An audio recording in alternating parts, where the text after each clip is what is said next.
but one final Rosicrucian emblem in the Library of Congress is worth noting. High up in the ceiling, in between two faunish-looking figures with serpents for legs, is what appears to be a traditional crucifixion. But behind the Christ-like figure on the cross is a black, double-headed phoenix. The words in Latin that encircle the image come from Psalm 17:8, a psalm that is often employed in Rosicrucian writings. It reads, "Under the shadow of thy wings, protect us." The question is, whose wings are providing the protection?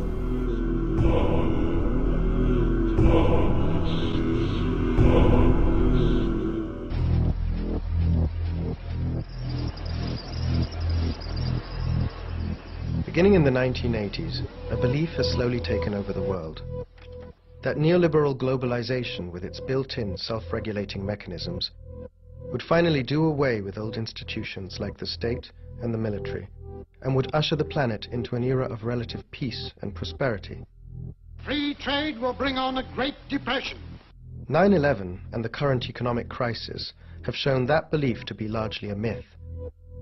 Many signs were already there. Markets have always relied on state power and military might. America's transformation from republic to economic superpower following World War II was accompanied by the creation of a global network of military bases, unlike any other in history. According to the Pentagon's Base Structure Report, today these amount to 716 in 38 countries. More than 250,000 soldiers are stationed on these bases. In addition to this, the US has a military presence in 110 countries around the world. A year after his election, Barack Obama approved the new administration's first military budget. This amounts to $680 billion, $30 billion more than Bush's last defense budget, and almost equaling the $787 billion set aside by the new administration for the economic crisis stimulus package. Why, despite the crisis, does the military budget keep growing?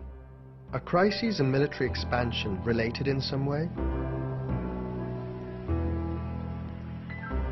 When we have different presentations, or sometimes bands that come, or even when we have talent night, if we have people that want to show off their talent, we have a stage. We've done all sorts of things here, from a Halloween party, there's Christmas parties, there's other events that happen here at this center as well. Yeah, they have salsa classes, so I've never taken a salsa class. In the early 21st century, military bases, the network of military bases all around the world, forms the new empire that the United States is trying to build. When you look at the Pentagon's website and their public information, they acknowledge having somewhere over 700 military bases scattered among about 130 countries. That's astonishing. That's astonishing. Most Americans have no idea. There are more than 250,000, more than 250,000 U.S. troops stationed on these bases all around the world. It's not illegal to tape, but I got to respect the manager's point of view. Those are the movies that we have, and the movies are free.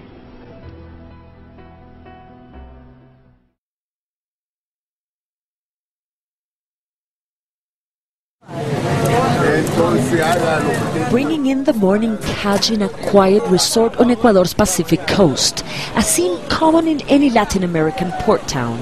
But above the fishermen's heads, look closer. A U.S. military spy plane is on a mission to catch cocaine-loaded speedboats on this drug trade route. Launched from Manta, the only U.S. military base in South America, U.S. Commander Robert Leonard says counter-narcotics is the only mission for the aircraft. Potentially fishing boats that are moving illicit cargo, or the new threat, which is the semi-submersible. And they are assets that are on the surface of the ocean. That radar is looking on the surface of the ocean. It can't penetrate the jungle. But these operations are now shrouded in controversy.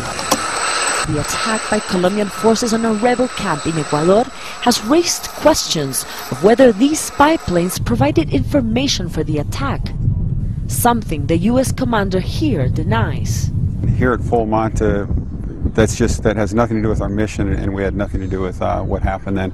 In fact, during that particular date, the AWACS, which you see here behind us, were actually sitting here on the ramp. They weren't even flying on those days. The attack on the Colombian guerrilla camp provoked a regional crisis. Ecuador and Colombia broke diplomatic relations. Senior Ecuadorian officials resigned from their posts, and the American military operations are now in question. The surveillance these planes do are now a subject of investigation at the heart of the National Assembly in Ecuador. In addition to the investigation, Ecuador's lawmakers are proposing to ban all foreign military presence in the country. It's a direct swipe against the U.S. from a socialist government determined that the U.S. base should not be allowed to stay. I think it affects our national sovereignty. It's evident that the conduction of the operations are totally in the hands of the Americans. I would doubt that the United States would accept a Mexican or Canadian base in its territory.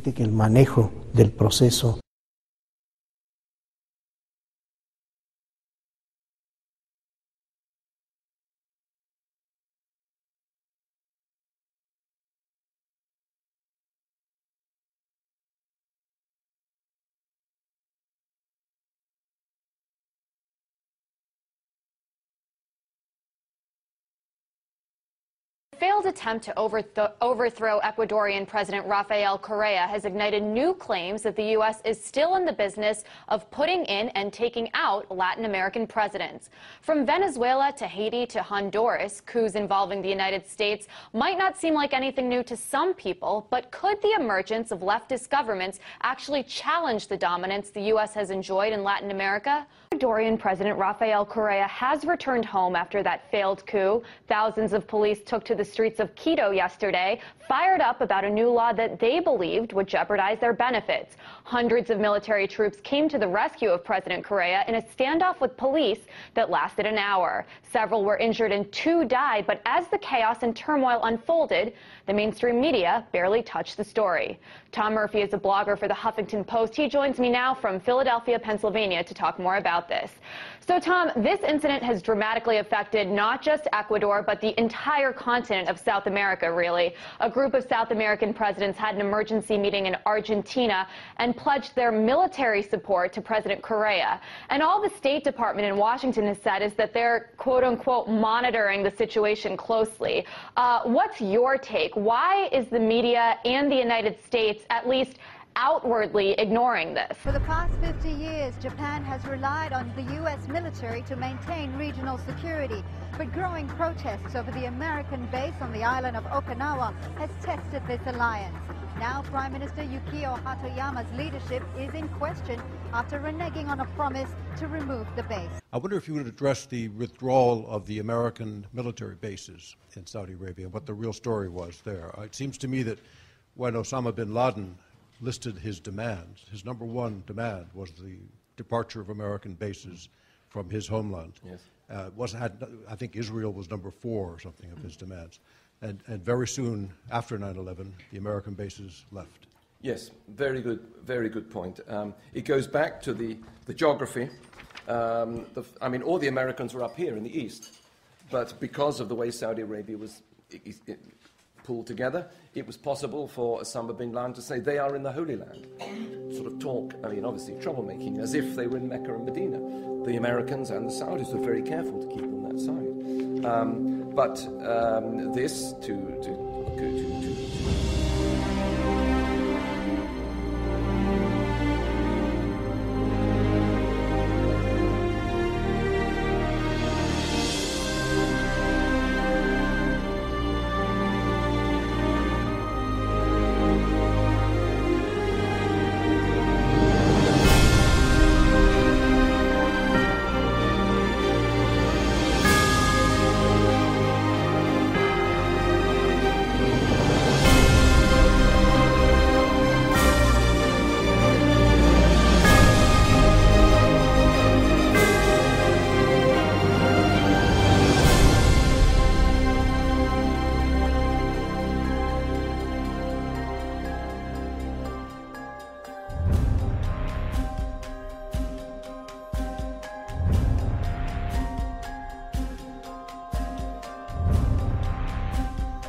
Secretary of Defense Robert Gates from the United States is visiting Latin America this week and actually sealed a deal on Monday with Brazil to extend further and I guess you could say to consolidate the military cooperation between both Brazil and the United States. So even though there has been no declaration or statement made officially by the Venezuelan government, there certainly is concern in the region, there's concern amongst the people of Venezuela and other nations in the region that this is yet another example of the U.S. disproportionately expanding their military presence in Latin America, as happened last year with Colombia, with the establishment of an agreement with the Colombian government between Washington and Colombia that will permit basically a territorial usage of Colombia in addition to 7 military bases for U.S. military purposes, and in fact, official documents from the U.S. Air Force talked about that agreement as necessary in order for the United States to execute full-spectrum military operations in South America and to combat what the United States considers a constant threat from so-called anti-U.S. government.